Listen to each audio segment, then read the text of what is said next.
You are not a machine with broken parts. You are a human being with unmet needs.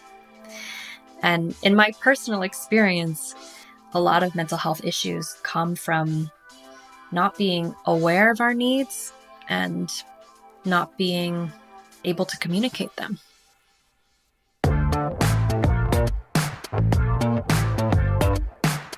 Hello and welcome to the BBXX podcast, Let's Get Intimate. I'm your host, Sasha Laurie, and we're here to challenge the way our culture has conditioned us to talk and think about sexuality, intimacy, and healthy relationships. To question everything, to embark on a journey of self-understanding, and to begin to rewire some of the backwards thinking that we've absorbed from the subconscious influences that have shaped us all. Our hope for you, and for myself, and for all of us here at BBXX, who are on this journey with you every day, is that through a better understanding of our own identity, of who we are, and why we are that way, we can form deeper connections with other people and live healthier, more fulfilling relationships as a result. Join us as we change the conversation and the culture surrounding intimacy and relationships. And remember that better relationships equals a better life. Lilly Wang is a freelance writer, mental health advocate, and founder of the Morning Wiggles, a social self-care movement designed to help you get through tough times in life by starting your day dancing to music you love. She's also the community manager for COA, a mental health, emotional fitness community, building a quote-unquote gym for mental health. We'll be partnering with COA coming up, hosting a Q&A session as well as some IG lives, so stay tuned for exciting partnerships with COA. And please enjoy this interview with Lilly as we talk about her experience spending a couple years traveling around the world. One, in order to work through her own mental health struggles and how travel was a part of her healing process. And two, studying mental health and the differences around the world and the different ways that culture, religion, family shaped people's mental healths, their perceptions of mental health, and their perceptions of themselves. And so I'm constantly fascinated by cultural influence and whether that's in the US and the influence that things like the media, politics, religion, language have on us here, let alone if we have families from other cultures or if we've spent time abroad, and comparatively across cultures, the differences in these perceptions and the ways that culture can either empower us or disempower us and shape, again, our relationship with mental health and with ourselves. So particularly as we at BBXX have such a global community, I'm excited to start talking more about this topic. Would love to hear about all your own influences. We love receiving notes from people in Latin America or people in Iran and Turkey talking about their own experiences, the way that culture has shaped them for better and for worse, and how BBXX has helped a lot of people rewire certain subconscious influences as a result of the culture that they were raised in. So I hope you enjoy this interview. And again, I would love to hear about all of your own experiences and the ways in which culture has influenced you and your relationships.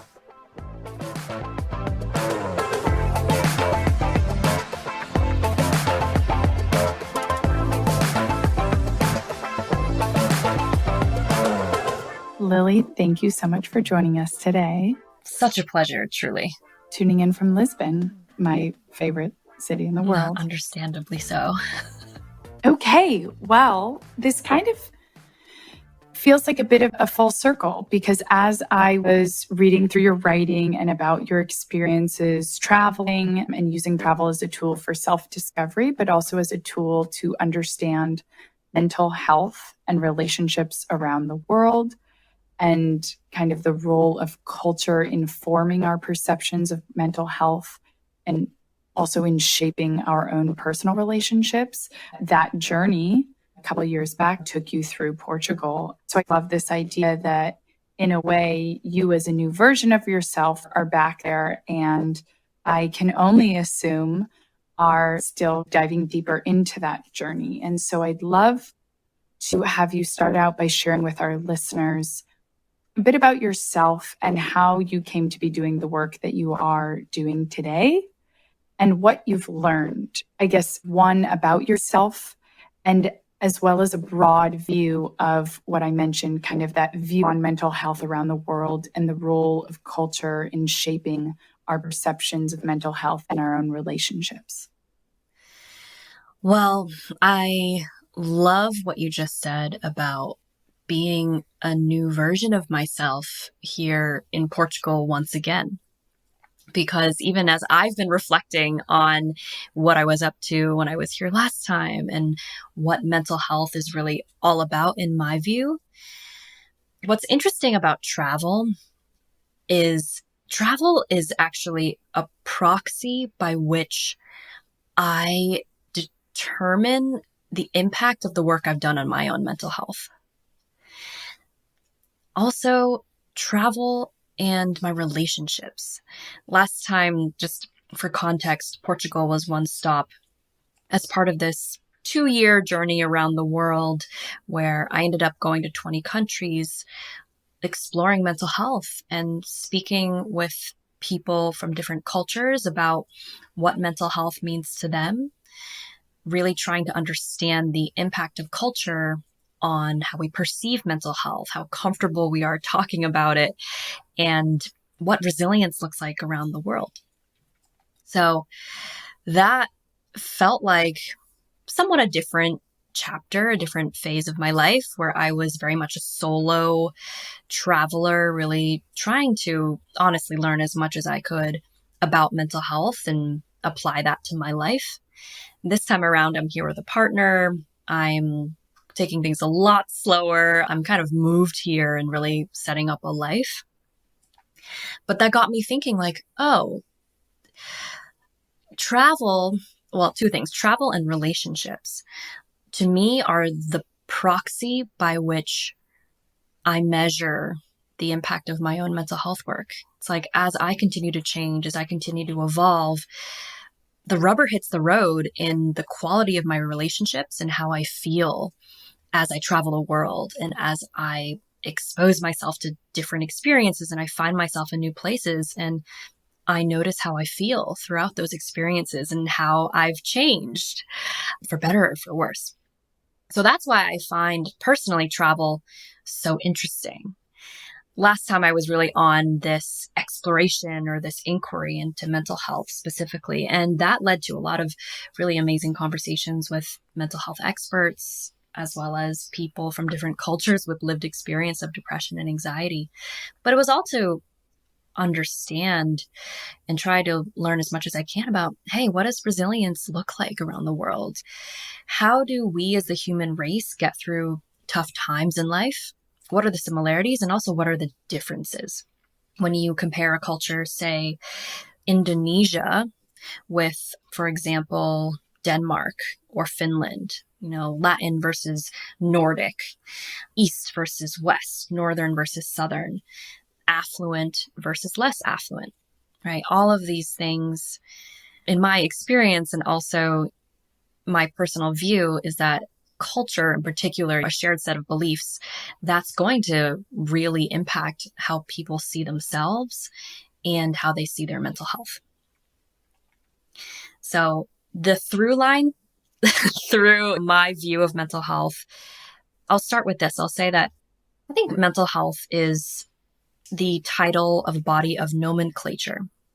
We call mental health because it's a word that comes from the medical industry, because right now in the Western world, the medical industry is the one that's been tasked with taking care of our social and our spiritual health. And the scientific world measures that through the body, through the brain, through our biological systems. But I see mental health, if I were to boil it down to one thing, I think it's all about our self-belief. It's what do we actually think and believe about ourselves? Because that is the lens through which you see the world and through which you see yourself in that world. And that's going to affect your experience of life because those thoughts are creating your reality.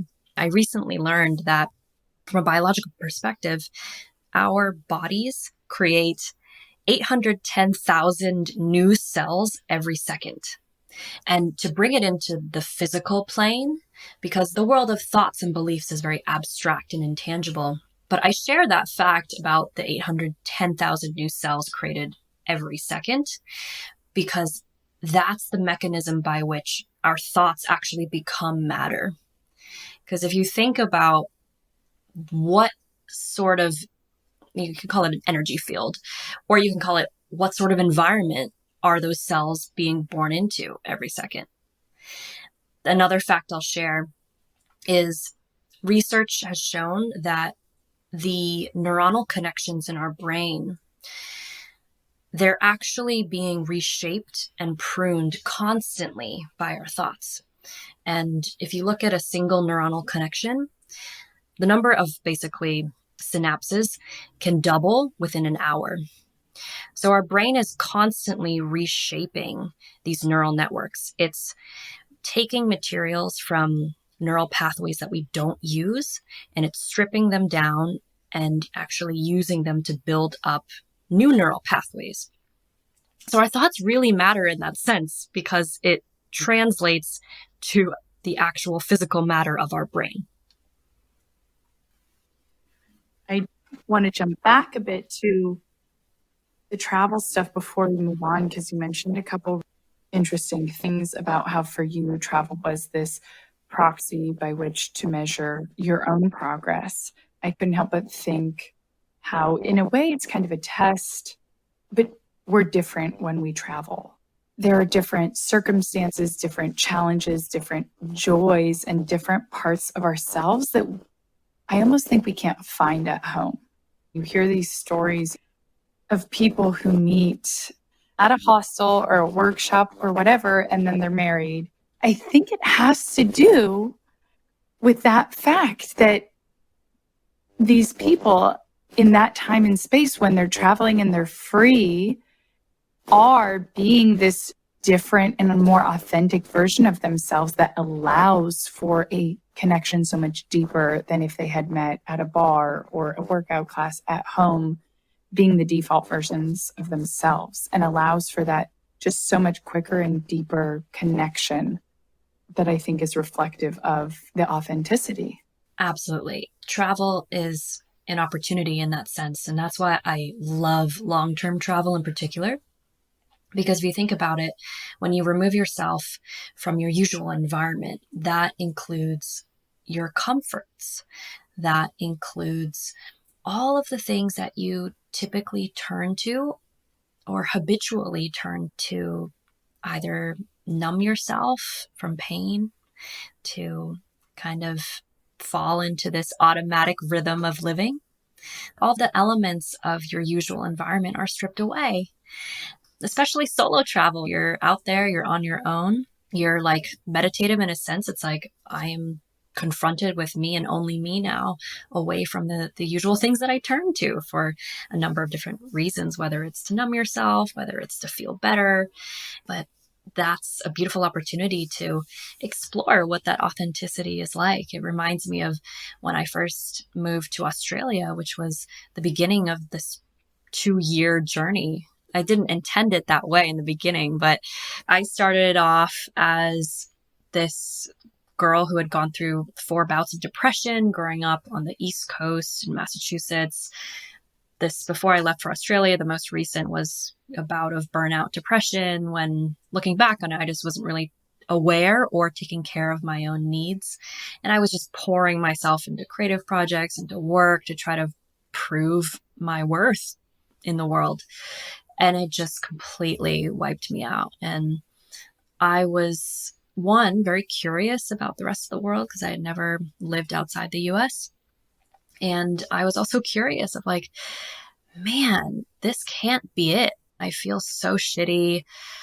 I feel so tense and anxious. And I am so curious what the rest of my life has in store for me. Like, how much better can it get from here? So I had a disappointing outcome from a job interview. I was hoping to move out to California at the time, and that didn't end up happening. And I saw Australia had this work and holiday visa program. And on a whim, I kind of just applied and went for it. And my visa got accepted within 10 minutes of me submitting it. And before I knew it, I booked a flight to Sydney and landed there. And 1 year later, I left Sydney feeling like I had gotten to know myself for the first time. It was a year of seeing the impact I could have when I showed up as would I let parts of myself show that I had never before. I would show up, and I really like this phrase of wagging your tail. Aussies have this phrase called froth, which I really love, and they use that word as a verb. It's like when you're really excited about something, you're like, yeah, you're frothing over it. So I would just froth over everything. Yeah, I love the word because it captures, it's like the foam on top of your cappuccino. I recently bought a foam maker, so I totally get so it. you create your own froth at home. It's like the effervescent bubbles, the bubbles on top of life. It was just this beautiful word that I even got it tattooed on my arm. I resonated with it so much. But Aussies also, from a mental health perspective, well, first, I was sold Australia as a place to go to by someone who had been there. And she told me, she's like, yo, Australia itself is an antidepressant. Just take my word on that. And having gone there, and when I was there, I was working part-time at a startup. But even though it was a startup, people would, even the CEO, she'd be like, when everybody was eating lunch, she'd be like, just focus on your food. There was a roof deck, and I was the one that would stay latest at the office pretty consistently, even though it was startup, everyone was like, it's 5 p.m. I got family. The beach is right there. I got a beach to go to. And for me, as someone, who grew up raised with Chinese work ethic in an American workaholic culture, being immersed in this Australian way of life that doesn't take itself too seriously. And the way I see it, Aussies really aren't trying to do too much except have a good time and take care of one another. That was so transformational for my mental health that at the end of my 1-year visa, I was like, what does the rest of the world have in store for me? I learned so much, and I grew and in many ways healed so much by leaving the US and immersing myself in a different culture. I got to keep doing this. So that led me to Bali, because Bali was the next best place and just, neighbor to Australia. And once I was there, I was really curious, like, hey, we're all humans. We all go through tough times in life. How do people here get through that? When I was in Australia, part of my personal experience was I lost my dad very suddenly. And it was a crash course in grief that I went through. And with the help of my coworkers, I was working at a psychology practice. With the help of my coworkers who were grief counselors, who coached me how to grieve, and with the help of this book called The Artist's Way that really got me in touch with my creative self, I, found a coping mechanism of dancing to my favorite music in the morning when I couldn't get out of bed.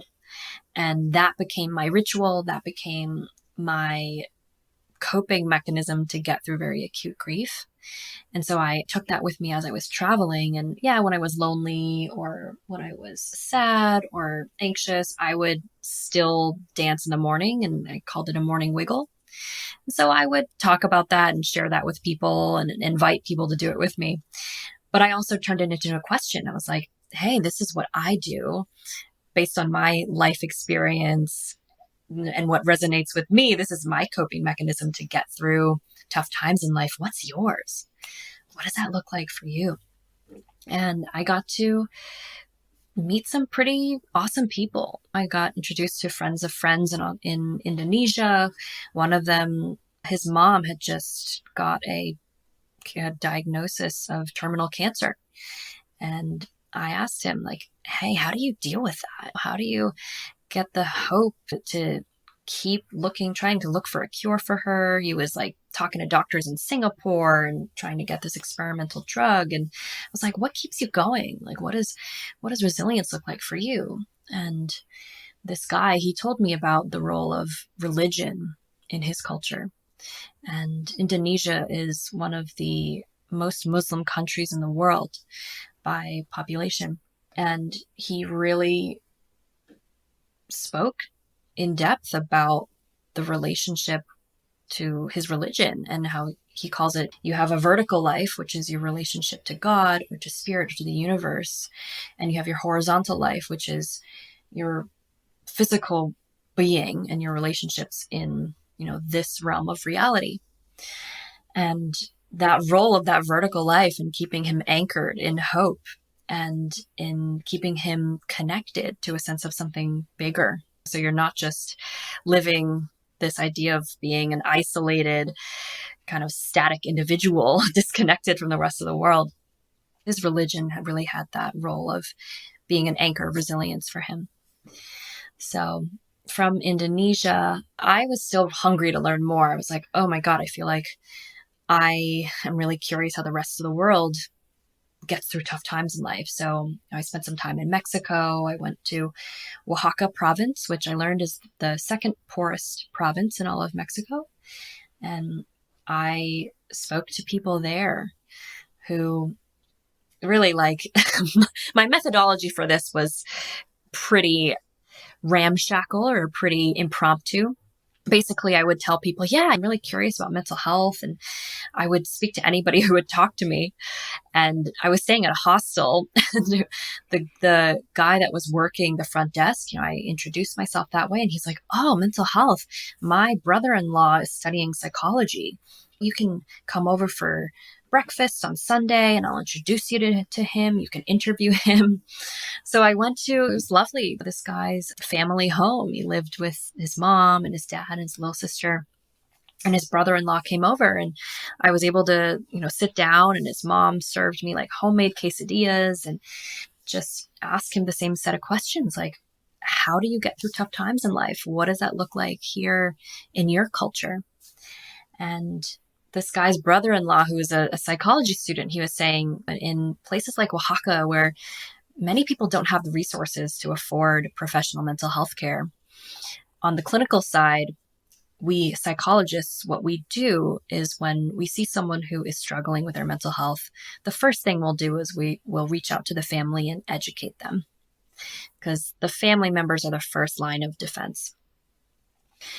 That really struck me because having gone to these two places, Indonesia and Mexico, and really seeing the role of both religion and family, I was like, in these cultures, in these societies where people don't have access to a lot of other resources, these are the things that our cultures set up, as I say, the original antidepressants. The other perspective on it is oftentimes family and religion are the exact things that can cause a lot of disconnection and pain in people's lives that actually create mental health challenges. But that actually, led me to the other side of the world when I flew to Europe, and I spent 3 months going to as many countries as I can with the same set of questions. And in particular, I wanted to go to the Nordic countries. I spent some time in Finland, which was rated as the #1 happiest country in the world in 2018 and 2019. And I was really curious of is that true? What do Finnish people have to say about that? What does that look like? What contributes to that? And I heard from a lot of Finnish people that No, I think that's actually kind of bullshit. We read that and we laugh. But the nuance level to that, I actually learned this in when I was in Denmark from a Danish friend. Still the Nordic region, so I think similar mindset. But my Danish friend told me that there's a difference between contentment and happiness.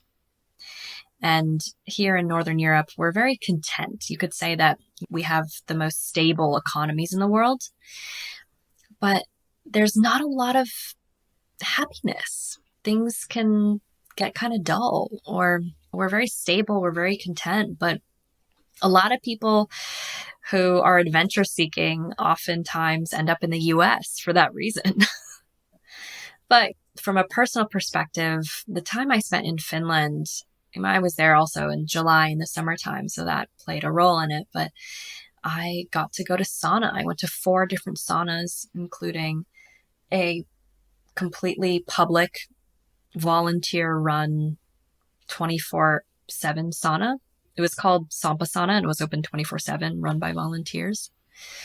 Would you explain a bit about the sauna and the context and kind of cultural significance of the sauna? Yes. So one of my hosts actually played a documentary for me all about sauna culture. And it was in particular about the role of sauna in men's lives and how sauna is a place where men will open up to each other and talk about the tough things in life. But sauna has been a big part of Finnish culture for a very long time. And even back in the day, babies used to be born in sauna because it was the most sterile place in the house. And to this day, they say diplomacy happens in sauna. The diplomatic decisions are made there because if you think about it, you are ass naked, sweating, sitting next to someone. It's an exhausting experience. You're like uncomfortable. And one perspective about it is like, you just don't have the energy to argue. You know? Like the state of mind and body that it puts you in, you're just side by side next to someone who's going through the same experience. It's warm, it's sweaty, you're naked. It's a really unifying experience in that sense. It's great socially. I mentioned that public sauna. And when I was there were probably like 20 to 30 people there at a time. They had a big bonfire. It's just a really amazing meeting place. Finland is, well known for its sauna culture. It's something that I would even call a Finnish export, if you will. But the most surprising thing that I discovered when I was in Finland related to its mental health was actually the fact that Finns have the highest rate of library usage in the entire world. I think it's Finland and Iceland. The average Finn will check out 15 items from the library in any given year, whereas the rest of the world is like 0.9. I was like, oh, that's really interesting to me. And when I was there, it just so happened that Helsinki had recently opened their brand new public library. And it was this 3-story, like gorgeous architectural marvel. It had a sunroof on the top deck. It had fully decked out music studios. It had public sewing machines, VR gaming equipment. Wow. Yeah, and they called their library a living room for the people. And the more I looked into it, the more I discovered this thread of the importance of having these types of spaces, these types of communal third spaces that are really for the people. They're really open to anybody and they're beautiful and the government invests in them. But sauna and libraries are some of my favorite examples of that I've seen. And in my experience, talking with local Finns, just listening to my hosts when I was there, I think it really plays a big role in strengthening the community fabric of, even in as cold of a place as Finland, you have a warm sauna to go to. You have a beautiful library that supports, come here, it's your living room. And on this thread, it's a sort of a tangent, but I followed up on this a little bit, the role of libraries in society. And there are some professors in urban planning classes that are seeing libraries reinvent themselves. There are grad students in these classes that are like, okay, what if we had a public space that had internet access, it had books and media for kids, you put a cafe in there as well, and it's like open and free to the public. How great would that be?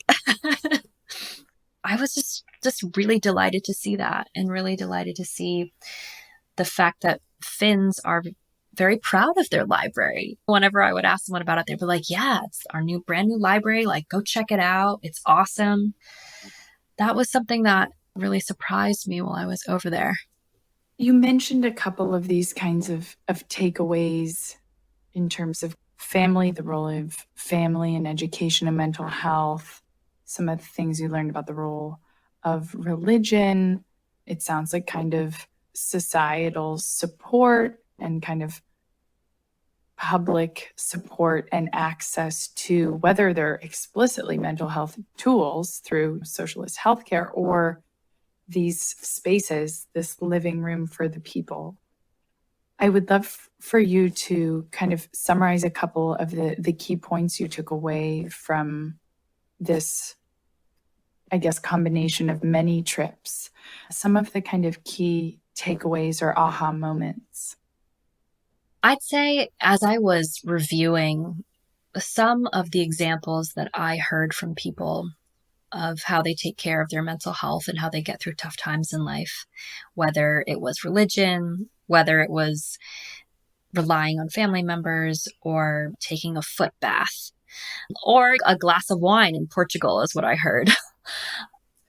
At the end of this, what I really left with is this idea that mental health touches every aspect of our lives. That's why I find it so interesting and so all-encompassing. One way I like to define mental health is very simply the lens through which we see the world, and most importantly, the lens through which we see ourselves. So culture, you can define culture as a set of shared beliefs that oftentimes defines behavior for a group of individuals.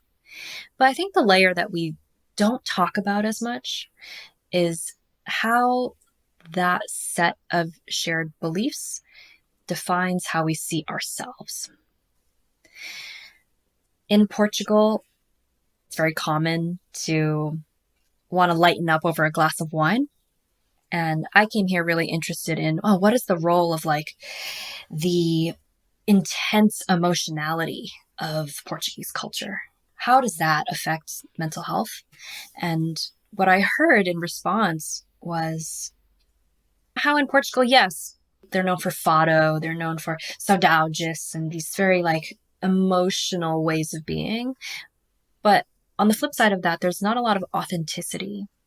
It's, yes, you're going to be emotive, but people care a lot about appearance here. And it's not that often that you see true vulnerability and that type of authenticity. The more I thought about all of these stories, all these experiences I had, one of my takeaways was human beings are innately resilient.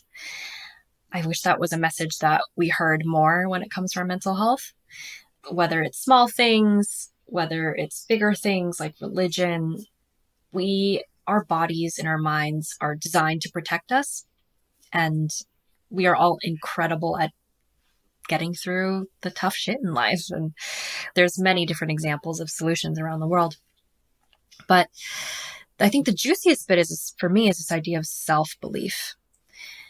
Is culture has a really big impact on what we believe about ourselves.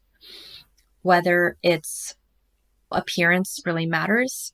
What other people think of me is more important than what I think of myself. Whether it's that I am worthy and I'm worthy of having public spaces, and because my government invests in these things, connection is really important in my life. And you can bring that down to the level of needs as well. When we think about the role of needs in our mental health, like Johan Hari has this quote that I absolutely love. It's that You are not a machine with broken parts. You are a human being with unmet needs. And in my personal experience, a lot of mental health issues come from not being aware of our needs and not being able to communicate them. That was definitely my experience with many of my mental health challenges. So when I think of culture's impact on our mental health, it's like, yes, what are these beliefs? What are they fueling on the individual level?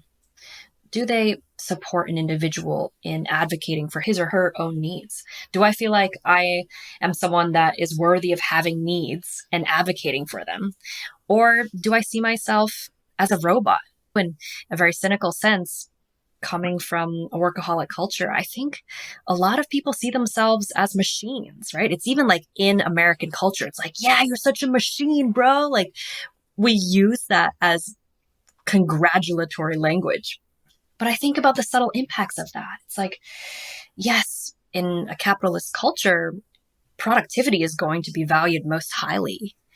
So when we base our worth on how much we're producing, oftentimes when that goes unchecked, we're not going to feel able to really advocate for our needs, to slow down, to be like, am I nurturing my relationships? Am I taking care of my body? Am I living by my values? These very human things that really get entangled when you have cultural influences, right? And in subtle ways, in not so subtle ways, it looks different all around the world. But I think for me, it comes down to that central question of what are your beliefs about yourself? And let's unpack that, right? Like, what were the beliefs that you grew up with? What were you modeled by your parent? What did you maybe learn accidentally from their behavior? For me, I oftentimes learned that I was unsafe in relationships when my mom would express anxiety, or if my mom was very critical of her appearance. And so I probably internalized some of that belief myself, that like I'm not worthy unless I am beautiful. So there's your family is the first culture you're born into, and then take that to another level of the city, of the town, of the country. What are the beliefs of the nation state that you were born into? That would be the question that I would encourage everybody to reflect on. And if you have the opportunity to do that in therapy, or even just in a journaling practice, or just with yourself, it can be really compelling to see and to think about, like, oh, what are my beliefs about myself? Love that question. What are your beliefs about yourself, and kind of diving into what has shaped them, and kind of travel as a way to get away from that default and the influences of our culture or our family or the media and whatnot. And so I really wanted to dive a bit deeper into your learnings and self-development. You, in the very beginning, mentioned that you were in this place in life where you were trying to prove your worth in the world. And in some of your writings, I read that you had sort of placed your sense of value in others. And so I wanted to talk about one, that struggle to define yourself based on other people, in a sense, and the consequences not only of that, but of not having, as a result of kind of putting your value in the hands of other people, not really knowing how to define it yourself, and not having the principles, the purpose, or the sense of self to create a foundation on which to stand, let alone grow. That's exactly it, that piece about the foundation.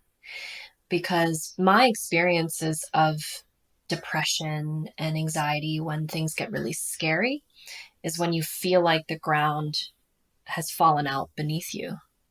And for me, I had in my early 20s 4 bouts of depression. And each time it was because something outside of me, in which I had put my sense of self, was either taken from me, lost, or just fell away from my life. So first time was when I was 19 in college, and it was the end of a high school relationship. And the context to that was growing up, I wasn't very emotionally close with my parents. And I basically developed this self belief that I'm not loved by my family. When in fact, the day that my father died, I came to realize that wasn't true, that it was simply a love that was lost in translation, that my parents showed love to me in a way that I didn't understand or take in as a child. And after many years of unhealthy coping mechanisms to deal with that, really low self worth, when this relationship ended, which was my sole source of comfort and connection in my life at that time, that led to the feeling of hopelessness, of I have no source of safety anymore in this world. I was seeing a therapist at a time, and I think she just felt like she couldn't give me the level of care that I needed. So I ended up in an inpatient unit. And when my parents came in for the initial meeting, when she was able to speak to my mental health challenges at that level of depth of, hey, this girl, she's 19 years old. She's really here. She's really experiencing depression because of a lack of values and a lack of a sense of who she is in the world. It was that directive that kind of sent me and really my mom on this path of really trying to educate us on that deeper level. This question of who am I? What are my values? What is my core as a human being? That was about 10 years ago now. And my mom took me to my first meditation retreat. She introduced me to hypnosis and hypnotherapy. So that was, the first bout of depression, losing that relationship. The second one was the loss of a group of friends that I had come to place my sense of identity and worth in. When that friend group had a falling out, freshman year, they're just your dorm mates. And sophomore year, we just all didn't live together anymore. It's just a natural falling out. I struggled again. It was again that like foundational sense of self that was no longer there when I had lost this group of friends. I ended up back in intensive therapy. I was diagnosed with clinical depression at first, and then bipolar 2. And I had this other really transformational experience related to my family. Basically, I felt pride in my family for the very first time. And again, I really tie it to this idea of self-belief, because for me, having a healing experience where, as someone who grew up very ashamed of my ethnicity, for the first time in my life, having an experience that led me to feel pride in who I was and the family I was born into, that had such a big impact on my confidence level and my mental health that I suddenly felt like I can do anything. So back then I picked up DJing.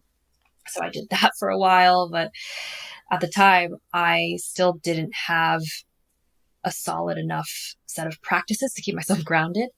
So I ended up again getting carried away with DJing, so much so that it had become the thing I was placing my self-worth in. And one night after a set, I was getting burgers with a friend at like 4 a.m. and I had all my equipment and my laptop in a bag underneath me. I was sitting on a stool and it got stolen. And same thing, that loss shook me so deeply that it sent me back into a depressive state. And then back into mental health care, back into therapy, still continuing to learn the more spiritual side of things.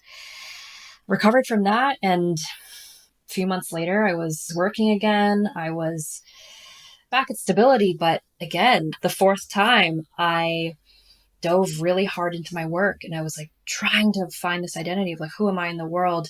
It's like, okay, I find myself in a culture that really values what you do. what is your profession? What do you create in this world? And at the time I was working in the nonprofit field, and I wanted to also be creative. And I was DJing and I was producing these alcohol-free parties at the time as well. And I was like, okay, why don't I put forth my own project, which was this outdoor silent disco dance party in the wintertime in Boston to help young people deal with seasonal affective disorder. And I was like, that's going to be my thing. That's going to be the thing that proves me worthy in this world. So I ended up producing that event. But by the time the event finished, I was so chronically stressed and anxious that, one, I didn't even enjoy the event. And two, afterwards, I had to take time off. I had to step away from everything and just reevaluate. That was 2017. March of 2017. And I had a few months of kind of swimming around really anxiously. I had quit my job. I'd stepped away from everything I was doing. And I was sort of anxiously applying to all sorts of jobs, anything I could find. And it was when I didn't get a job that I really wanted in San Francisco that I decided to move to Australia instead. And really proud to say that through that experience and through really launching myself out and landing in a culture that I found quite supportive and healing to me, as I mentioned earlier, it helped me rewire some of my beliefs that, like, being around Aussies that are like, you don't have to prove yourself by working all the time.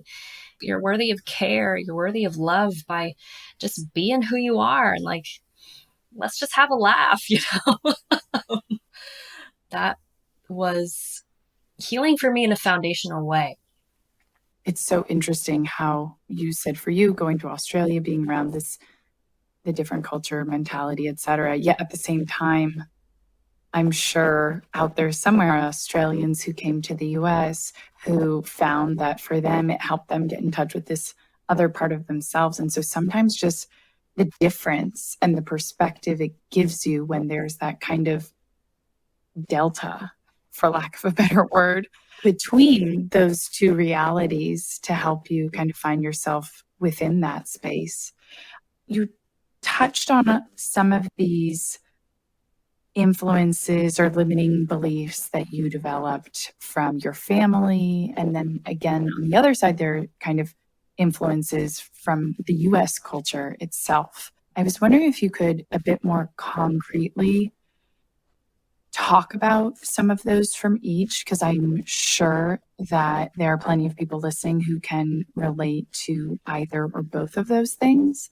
And then speak a bit to give people some more actionable advice, the specific coping mechanisms. You've so far mentioned travel.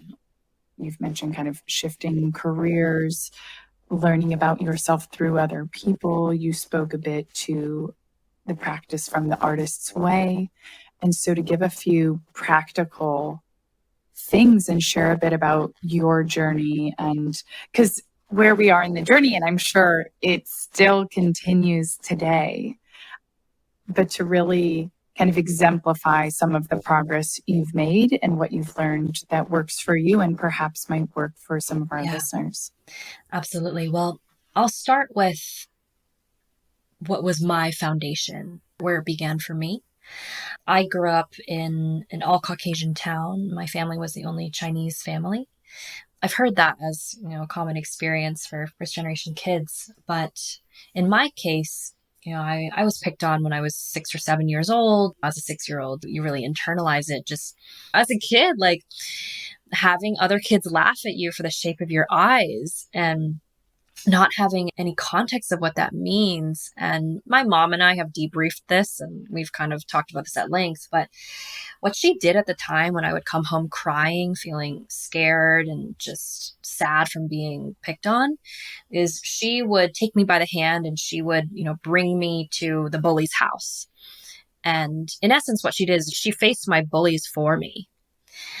And I remember after that day, the girl who laughed at me, I'm not sure what happened, but suddenly, I was included to things. Suddenly, I became a part of the friend circle.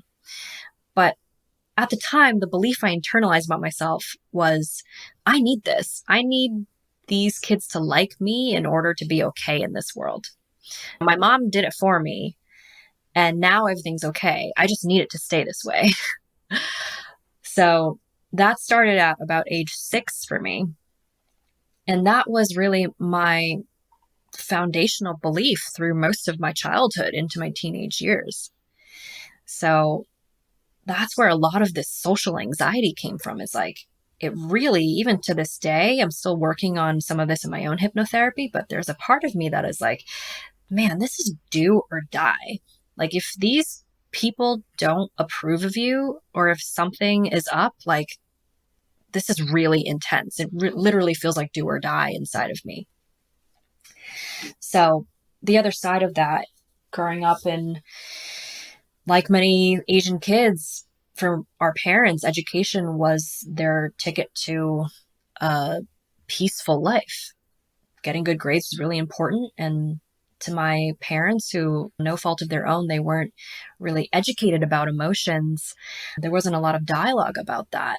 And to them, as long as I was still getting good grades, I was eating, I was clothed, everything was hunky-dory. So from my perspective, I really didn't have a true conversation with my parents until I was about 19 years old, and shit hit the fan and I ended up in the mental hospital. That's when we really started to like dive deep and have these bigger conversations, like, what does success mean to you? And we really started connecting. I think it was a real wake-up call. And again, my mom and I have debriefed this, but to my parents, it was a real wake-up call.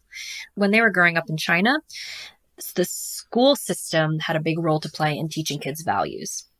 So parents didn't really have to do much of that.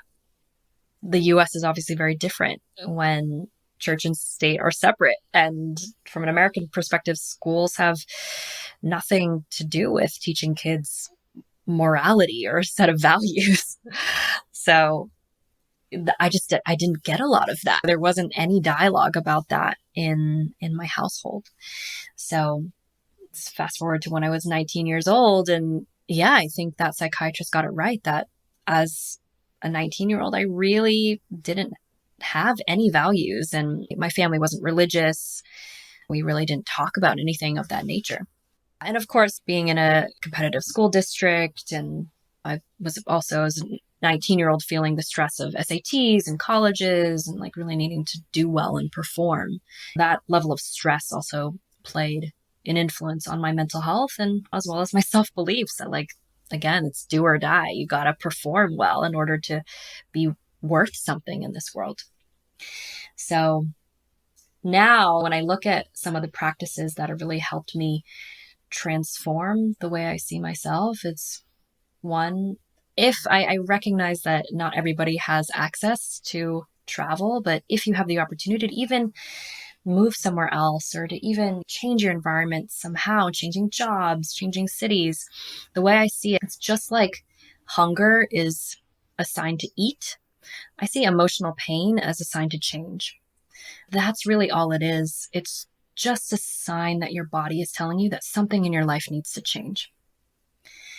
If you can bolster yourself up with the belief that, hey, it's possible for me to change my life. Curiosity is the hook that did it for me. It's like, just really every day, just being like, I wonder what else is out there. I wonder what the rest of my life has in store for me. Let's see what's possible. That curiosity was a form of energy that really kept me going. But also on a more concrete level, the first thing that gave me a sense of relief when I was really struggling with depression was reading a book by Eckhart Tolle. His book, A New Earth, was the first bit of peace that I felt when I was really down in depression. This idea that you are not your mind, you are the observer of your mind, giving a bit of that distance. Then learning how to meditate. I started with Zen meditation for a little 3-day retreat, and then working my way up to a 10-day Vipassana, and being in a supportive environment like that, where you can be taught how to really sit with yourself and how to learn how to not react with attachment or aversion to your thoughts or sensations. Yeah. I'll also say, when I got to Australia, I was taking Wellbutrin, this antidepressant medication, and my doctor in Boston would only give me a 3-month supply because that's the most they can give you. But I was going to be there for a year. So Australia had these free health clinics where anybody could show up and see a doctor. So I initially set up an appointment just to be like, hey, can you give me more of this medication when I run out? I'd take one a day. But I had a really odd experience there because I brought my bottle of pills and I handed it to the doctor, and he read the label and he looked at me and he's like, do you smoke cigarettes? And I said, no, doctor, I don't smoke cigarettes at all. Why do you ask? Well, he's like, well, here in Australia, we only prescribe this medication, Wellbutrin, to help people quit smoking. it's, it's not associated with depression. And so, yeah, that like kind of gave me pause. It's like, oh, that's so weird. Like this whole thing kind of feels like a farce now. It kind of feels really subjective. Alrighty. But the beautiful thing was after that moment, this doctor was like, look, Wellbutrin doesn't have any withdrawal symptoms. I was pretty stable at the time. I was like, yeah, I'm working. I live with a bunch of roommates. I'm feeling pretty good. And he's like, listen, I don't think you need to take these pills if you don't want to. And the next thing he said to me really changed my life. He said, I'll sit with you and let's look at every area of your life. And you tell me what you like and what you don't like, and I'll help you come up with a plan to take care of your mental health. So Wow. we looked at my diet. What's his number? No, I will say that A lot of people need a doctor like that. Yeah, I will say that I have shared this story with my Aussie friends, and they had the same reaction. They were like, who is this doctor? That is so exceptional. I need to get in touch with him. And this is a free health clinic. Wow. Yeah. And the amazing thing is like, the reality of it is like, this doctor was able to spend about 45 minutes with me at this initial appointment. He assessed my diet. He could tell that I'm someone who values creativity. So he's like, when you go grocery shopping, I want you to fill your refrigerator with as many colors as you can. And then he recommended Mediterranean diet and gave me all these tips and like chefs to look up. He's like, yeah, let's look at your social life. Who are you spending time with? Do you feel connected? How are your social connections and your relationships? How's your connection with your family, right? Like, who are you surrounding yourself with here? What is community like for you? And then we talked about movement and exercise and what are you doing to stay active and what do you like and what doesn't work for you? And just really like, I left that appointment being like, wow, for the first time in my life, I feel like my health is being cared for. So that was that was like November 2017. And that year for New Year's, I set a resolution that, starting January 2018, I'm not going to take these antidepressants anymore. I don't think I need them. And after meeting this doctor, I feel empowered. I feel supported by a medical professional to take a really holistic look at my mental health and feel able to take care of myself. And through that and surrounding myself with supportive community and people who are like-minded and who also cared about the same things that I did, I set up 3 different communities for myself. One, my coworkers. Well, I worked 2 jobs, so 2 sets of coworkers, and also my roommates. I felt very nourished socially and communally. And I also, moving to Australia, I picked the dream neighborhood I wanted to live in. So I had access to parks. I had cute cafes and bookstores and vegan restaurants I could just walk to. I had a thrift store across the street from me. And these are all things that I knew made me feel really good and just excited about life. So having that right on my doorstep was another amazing source of joy in my life. Also doing work that I cared about and having enough novelty in my life too. Again, I know that moving to Australia isn't available, especially right now, but even if it's changing some things up, like because I was in Australia, I I was just, again, curious. I was like, hey, I found this promo agency that staffed people to work events and stuff like that. And I was like, I'm in a foreign country. This sounds kind of fun. So I signed up for their roster, and they just had a calendar of events, and you can just apply to any which one that you like. And so I would work horse races. I'm like, I've never been to an Australian horse race. It's like their Kentucky Derby. So I like worked horse races and worked the gambling machines. I sold bagels at farmers markets. I was just like, hey, why not? Like, let's give this thing a try. And for me, I know that was nourishing for me because I, at the time, really valued novelty and spontaneity. And I had this curiosity that I wanted to satiate. So I found that very nourishing. Also, developing a creative practice and reading that book, The Artist's Way, which I highly recommend, for anyone who is interested in developing their creativity. It's basically, a form of therapy, and there's exercises that you do over 12 weeks, but it really helped me clear some of my creative blocks.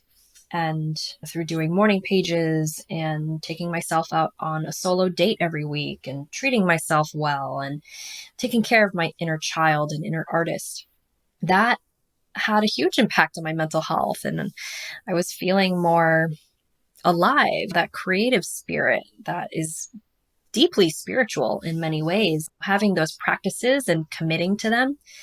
And the last thing I'll say concretely is sticking to a routine that works for you. I know that's kind of tried and true advice, but to give you an example, really what kept me grounded through 2 years of travel solo, and even nowadays when a lot is uncertain, I start my day with 5 things. So the very first thing I do is I meditate, and I do a style of Vipassana meditation.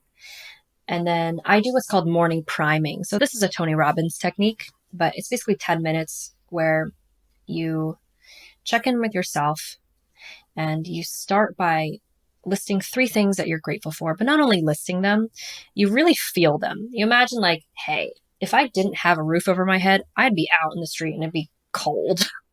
So, oh wait, I actually do have a roof over my head. Like, oh, thank goodness. And you feel that warmth of gratitude in your heart. That's the first part. The second part is you think of wishes and prayers for your friends and family. So you think of just what you hope for them.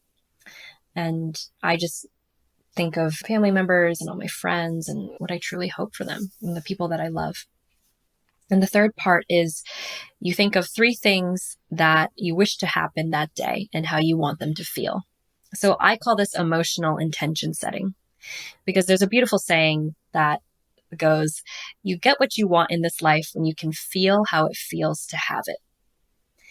So it's not only visioning. Yes, it's helpful to have those visual details for the mind to hold on to, but it's also the emotions. It's like, I did this for a long time with my relationship, with relationships in general, but I would listen to a guided meditation. It's like, picture your dream relationship. Picture being in the kitchen with that person and you're cooking a meal together. What does that feel like? And you have a ritual of actually trying on that feeling. And the more and more you do that, you're actually priming your heart and your mind to move more in the direction of things that will bring those feelings about in reality. So I think of 3 things that I wish to happen that day and exactly how I want them to feel. And a sign that you've done a good job is when you get up after that and you're like, yes, you're like excited to start the rest of the day. So meditation, morning priming, and then I do morning pages. So that's just 3 pages of stream of consciousness writing. Anything that just helps you clear out your inner critic, just get everything out on paper. And then the 4th thing I do is called reading my life script. So this is a more extended version of that emotional intention setting that I mentioned. That I basically just have a Google Doc on my phone. It's probably like 3 full pages or so of the script of my life in present tense, how I most want it to go. So it includes things like projects I want to do, what my relationships are like, how I'm feeling every day. And I read it to myself every single day. So it's a longer form version of putting yourself in the emotional states that you most desire. So, for instance, my life script is titled My Epic Fucking Life. And it starts with I'm in flow and I'm glowing and I'm expanding with ever present peace and love and creativity and joy. It starts that way. And then it goes to even like my relationship with money. It also goes into my relationships. I go pretty in depth of my relationship with my husband and the marriage that we have. And I describe our house. And it's essentially just language in the present to manifest the future, kind of without limitation of how far down the road or involving what areas of your life, to manifest kind of your ideal feelings and circumstances and kind of reality. Exactly. So the key point in this practice of life scripting is to write it from an emotional standpoint. So you start with the feelings. So yes, you can be descriptive about your home, but how do you feel when you step foot into that home? Does it feel warm? Does it feel sunny? And does it feel nourishing to you? Do you feel safe? Does it feel inspiring, right? And even like go in and actually highlight and add color to the most emotionally resonant words for you. Wonderful. Thank you so much for sharing those practical tools. As we get ready to wrap up, I kind of wanted to just summarize some of the thoughts and the feelings from throughout the interview and also bring it back to this definition of mental health that you've presented us with. What that doctor in Australia did was try to equip you with some of the tools and kind of knowledge to reorient yourself and to kind of reshape different areas of your life, but empower you just with the idea that you didn't necessarily need these, and the humor behind the fact that they use it for people who smoke cigarettes. But I just loved his holistic approach. And that, I think, is something that varies across cultures. And part of what BBXX is trying to do is give people a holistic approach to human relationships and intimacy in all these different areas, from mental health to psychology, sexuality, communication. These are all tied in together. And what we're talking about in this interview is a holistic approach to mental health and how all these areas of our life are connected. And yes, maybe meds and maybe a label or a diagnosis are a part of it, but so are our relationships, hashtag BBXX, the food we eat, what we're putting in our body, what ideas we're letting into our mind, the people we're surrounding ourselves with, the limiting beliefs or labels we do or do not accept, the ways we are kind of allowing or pushing ourselves to grow outside of those preconceived notions, and really approaching mental health from this much bigger, broader, healthier and kind of necessary point of view. Because if we're talking about, in this case, mental health, as you've discussed, as a lens through which we see ourselves in the world around us, we're missing a huge part of the picture if we're looking at mental health in such a narrow space. And we're going to be missing a huge part of ourselves in the world around us. And so really needing to expand that perspective and that point of view and that definition. Yes, absolutely.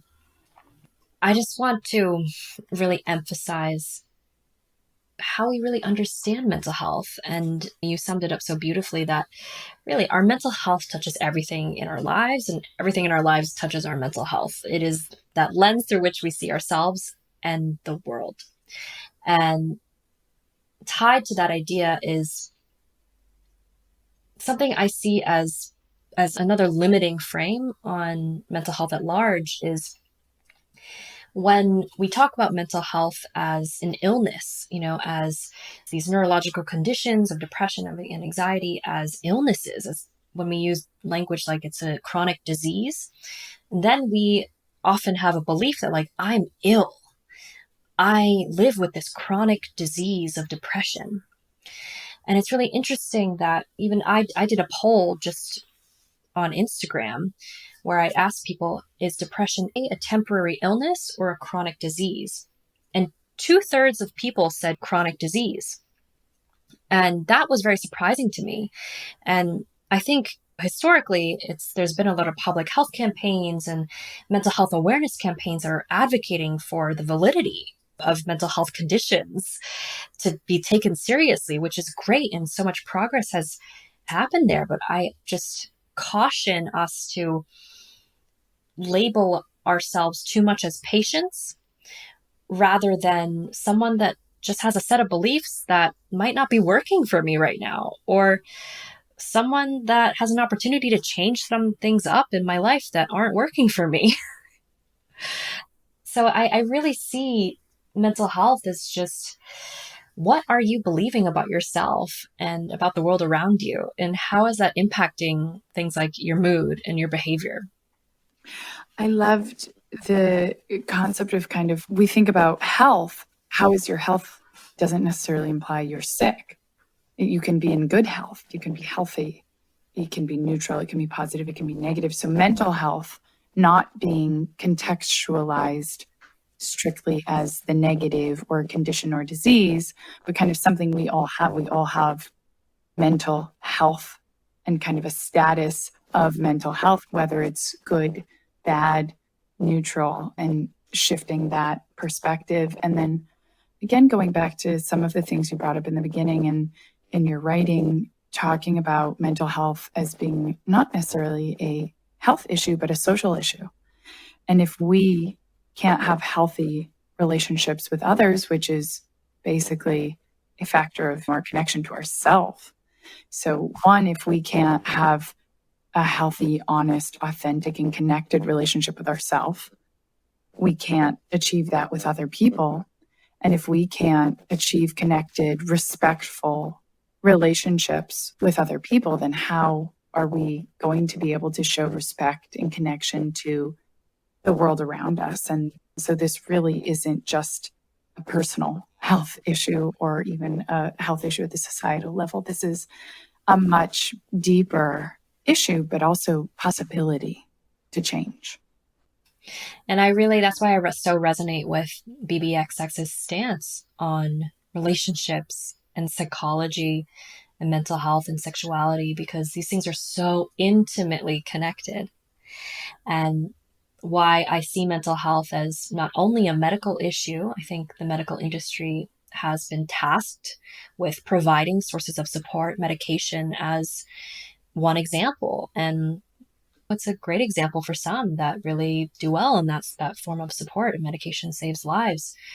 But why I see mental health as a social and a spiritual issue, it touches everything, just like BBXX's approach on how your relationships can be a proxy for, and not only a measure of your progress, but hey, better relationships is one of the main drivers of why we work on our mental health. And I freelance in the mental health world right now, writing and creating content for mental health startups. And as part of that, I do a lot of campaigns where I interview people about, hey, like, why do you work on your mental health? Why are you proactive about taking care of your emotional fitness? Not only seeing a therapist in crisis, but why do you even value this stuff? And 9 out of 10 people will say it's because it makes me a better person to be around. If I don't work on my mental health, people don't want to hang out with me. But it's because when we're more self-aware, when we're more balanced, when we're more able to manage our emotions, makes us a better partner. It makes us a better friend, and it creates stronger connections for us in our social lives. And that's ultimately why we care about this in the first place, and why we talk so much about mental health and work on it and invest in it. It strengthens the connections between, and then that comment brought me back to how you talked about these synapses and the connections between neurons, synapses in our brain, and how those are constantly being shaped and reshaped, and that this work and these tools also quite literally shape those things. And so thank you so much for sharing all of your own personal experiences that I have no doubt people listening have been able to relate to, and your kind of personal struggles in figuring out who you are and what you're grounded in and what you want to build the foundation of self based upon, and your values, your kind of path to healing and the role of travel in that healing, and just kind of this overall process of getting in touch with your own humanness in a way. And I really just absolutely loved in the questions you shared, what are my beliefs about myself? And some of these practical tools and actionable advice that you shared, such as kind of the manifesting and really thinking about what you want it to not just look like, but feel like. And so would love for people listening to put those questions to the forefront of their mind and talk about them with friends. I really just absolutely loved that quote you talked about, that we are not broken machines. We are simply humans with unmet needs. That was huge for me. And really thinking about what our unmet needs. And when you think about it that way, we don't need to be fixed. There's not necessarily something wrong with us. It's just needing to, one, know who we are so we can understand what our needs are so that we can figure out how to have them met and really be able to self-actualize. And so thank you so much for everything that you've shared. And my invitation would be to remind people of the importance to feed our need for change. Well said. Absolutely. Thank you so much for joining us today. And I look forward to our upcoming collaborations. Yes, absolutely. Thank you so much to each and every one of you for tuning in to listen to our show. If you like what you learned and you know someone who might also like listening, please do share this podcast. You can also feel free to reach out to us anytime if you'd like to submit questions, requests for experts to have on the show, or if you'd like to share your positive feedback or constructive criticism. We'd love to hear what you think. It's the only way we can learn and grow along with you. Be sure to check out our website, follow us on Instagram at bbxx.world, and subscribe to the book club newsletter, where we send out even more resources to help you dive even deeper to the topics that we bring to you on the show. Once again, we encourage you to take what we discuss on this show and apply it in your everyday life. Because remember, better relationships equals better life.